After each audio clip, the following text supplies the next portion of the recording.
J'ai écrit à plein de monde pendant le match. Ben oui. Ouais. Je veux pas dire qui, là, parce que je veux Tu pas... textes pour pas te déprimer, là. Ouais, mais pour voir aussi, est-ce que je suis tout seul dans mon salon à dire... Parole de sagesse, excusez-moi ce matin, là. Shoot, asti, shoot! Tu sais, et tout le monde réagit de la même façon. Oui, mais pour shooter, il faut tailler la rondelle, là. Il faut tailler la rondelle. Une fois que Suzuki l'a eu, puis il a pas lancé. Hey, ça a été ridicule. Hey! Ça a été en plus, il se l'a fait enlever, là. Et ça a été au début du match. J'ai fait, non, c'est mal parti. On va demander l'aide Ligue nationale à mourir. Ça se peut pas, là. Il y a aucun effort sur la... Tout le monde a abdiqué, sauf Dobèche et Hudson. Je pense que je vais aller... hier était ordinaire, là. Tranquille. Je pense que je vais aller regarder un film de zombies. Ouais. Mais je pense que leur subconscient a décroché, là, Benoît. Ils sont fatigués, épuisés. Mario, sont fatigués. T'es-tu fatigué, toi? T'as 55 ans, moi, je n'ai 64. Si j'étais fatigué comme cette génération de jeunes fatigués, mon Dieu, je suis fatigué. Hey, tu joues au hockey. T'es fatigué, t'es multimillionnaire. Mais les séries de 7 matchs, mais c'est physique. God. Il travaille aux 2 jours. 60 minutes. Mario, il travaille pas le 60 minutes complet et ils sont fatigués. T'as une génération de fatigués. Je suis à bout, je suis fatigué. Prends tes vitamines. Fais quelque chose. Mais toi, au ils café... prennent pas leurs vitamines, les jeunes, ils vont pas. Moi, ça me frappe, les jeunes. Pas, hein? Des jeunes qui travaillent dans des métiers quand même relativement physiquement faciles, tranquilles, font une semaine de 30 heures. Assis devant un clavier, là. Ouais. Finalement, là, épuisés, ils vont au spa. Ton grand-père, t'es-tu fatigué, toi, Mario? Mon grand-père, il allait pas au spa. Il allait pas au spa, hein? Non, mais c'est pas là-dessus, dans la pause. Il y a une génération au Québec qui travaillait 100 heures. En fait, ils se posaient jamais la question. Ils travaillaient 7 jours sur 7. Ma mère, là... Dans le bois, sur les fermes. Les femmes avaient 15 enfants. Hey, puis ma mère, là, elle avait le plancher, elle avait 4 gars, puis elle ramasse... Jamais je l'ai entendu dire « je suis fatigué ». Puis eux autres, là, c'est des athlètes. Ils sont top shape. Et là, ils sont fatigués. T'as payé 1000 pièces, 1500 pièces le billet. T'as payé ta bière 13 pièces, je sais plus combien. Un hot dog 17 pièces. Puis sur la glace, ils sont fatigués. Hey, j'ai mon voyage. Moi, là, vraiment, je suis plus capable d'entendre ça. Je suis fatigué. Là, j'ai fait une grosse journée. Mais ramasse-toi. Qu'est-ce qui est arrivé? Qu'est-ce qui est arrivé à cette génération-là? Ils n'ont pas 30 ans puis ils sont fatigués. Sacrément. Ils travaillent aux 2 jours. Bon. Puis un gros 20 minutes par jour. Même pas. Juste les défenseurs, 20 minutes. Les joueurs d'attaque, c'est plus 14-15 minutes. Sincèrement. Je pensais jamais dire ça, mais ramener Gallagher. Ouais, je pense ramener qu'on a pas le vieux, là, qui va les fouetter un peu. Puis là, j'espère qu'ils vont avoir honte d'être fatigués. Ramener Jacky. Je comprends pas qu'il joue pas, là. Strobel, là, mettez-moi ça. Il est mauvais hier sur le 2 contre 1. Aucune idée comment jouer un 2 contre 1. Il laisse la passe passer. T'as vu? Et là, excuse-moi, là, il y en a qui vont se faire des tatous dans la presse. Là. Ils se font faire des tatous du CH. Il est tard un peu, là. Mais pas juste ça. Juste vous dire que vous faites de la publicité gratuite à une entreprise anglophone qui vaut 3,4 milliards de dollars. Puis vous autres, vous allez faire de la publicité gratuite. Non, mais le Biz, il te ramasserait une entreprise anglophone. C'est un symbole du Québec, jusque dans leur couleur, leur logo. C'est un symbole du Québec francophone. Ça, c'est à nous autres. C'est à l'origine du Canadien de Montréal. Ce n'est plus ce que c'est en 2026. Biz a besoin de se mettre à jour. 2026, c'est une entreprise anglophone de 3,4 milliards. Quand tu vas au Centre Bell, souvent, c'est en anglais avant d'être en français. Je te défie de me contrarier. On avait les Nordiques, qui serait aujourd'hui une entreprise de 2 milliards. Oui. On les a vendus pour 75 millions. Puis on était, on a fait de l'argent. On a fait de l'argent. La caisse, le Fonds de solidarité a fait de l'argent. C'est ça. Ouais. Les Québécois, les gens d'affaires québécois ont fait de l'argent. Monsieur Aubu a fait de l'argent. Mais je suis fatigué. T'es fatigué. Hey, t'as vu ce qui se passe, ce congrès, ça se passait il y a quelques jours, 18 mai, à Toronto, de la Muslim Association of Canada.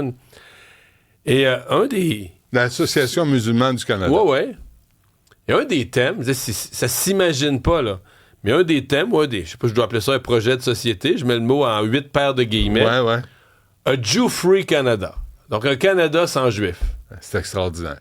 C'est pas raciste, ça, comme slogan? Pas du tout. Non, OK. Pas du tout. Non, mais... Madame Amira El-Gawabi, donc on loue une salle dans un lieu public, on fait un événement officiel. Puis on veut éliminer...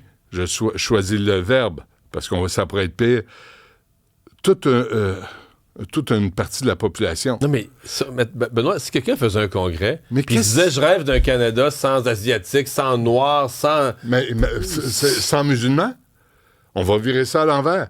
Fais un point de presse, là, puis fais comme eux autres, comme l'Association musulmane du Canada qui dit 100 juifs au Canada. Fais l'inverse. Tu fais un point de presse, tu dis, moi, je veux une société sans musulmans au Canada. T'es fini. Mais eux autres peuvent se permettre de dire ça. Parce qu'ils sont, 14 millions, les Juifs? Ils sont 1,4 milliard de musulmans. Qu'est-ce qu'ils ont avec les Juifs à ce point-là? Là, je comprends Gaza, mais avant Gaza, il y a eu la Hamas, puis c'est t'as tué mon frère, j'ai tué ta tante, c'est un conflit sans fin. Sauf que théoriquement, tout ce conflit-là qui se passe à l'autre bout du monde, là, la base, là, c'est quand tu viens vivre au Canada, là, les conflits qui devraient t'intéresser, là, c'est ceux de l'Alberta, du Québec. Ce qui devrait t'intéresser, c'est le Canada. Ouais. D'avoir un Canada prospère, puis que tes enfants aient une bonne éducation, puis t'as le droit d'être choqué contre le gouvernement si l'école est pas propre, tu comprends? Ouais. Tu devrais vivre des enjeux locaux, puis des contribuer? chicanes, c'est ça.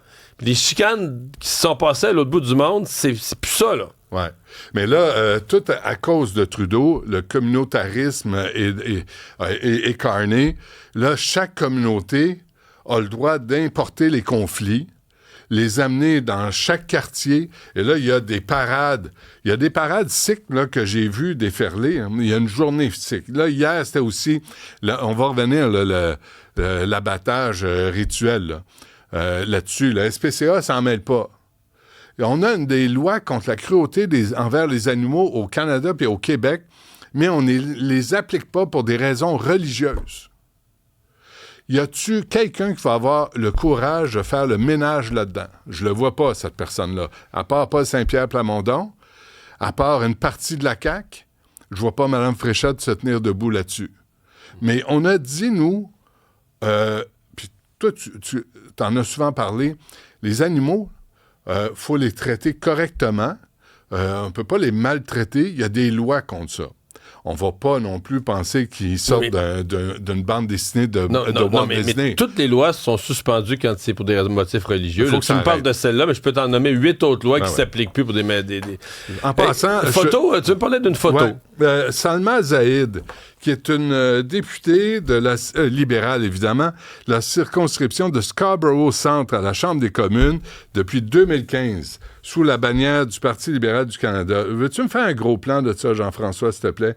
Parce que Mme Zaïd, qui n'était pas voilée en 2015 quand elle a été élue, ça, c'est en passant, c'est pas moi qui le dis, c'est sur la page Wikipédia. OK. À preuve.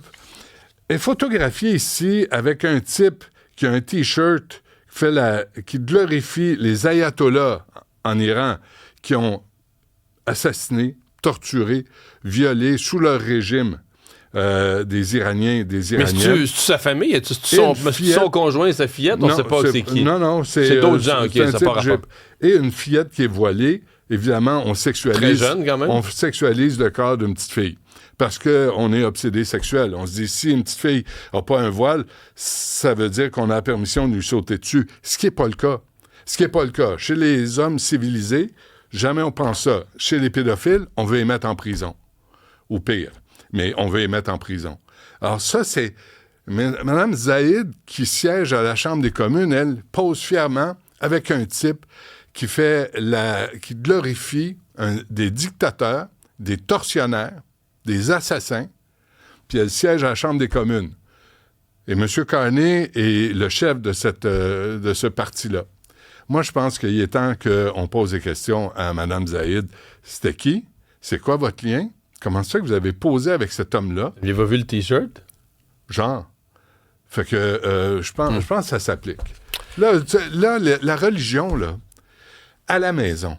Puis même à la maison, il y a des lois... mais dans le cas d'un T-shirt sur l'Iran, là-bas, la religion puis la politique, c'est la même affaire. C'est des leaders religieux qui torturent. C'est la même affaire. À partir du moment où tu glorifies ces régimes-là, tu sais pas, excuse-moi, tu sépares plus la religion puis l'État du tout. Et tu deviens complice de ce qui se passe.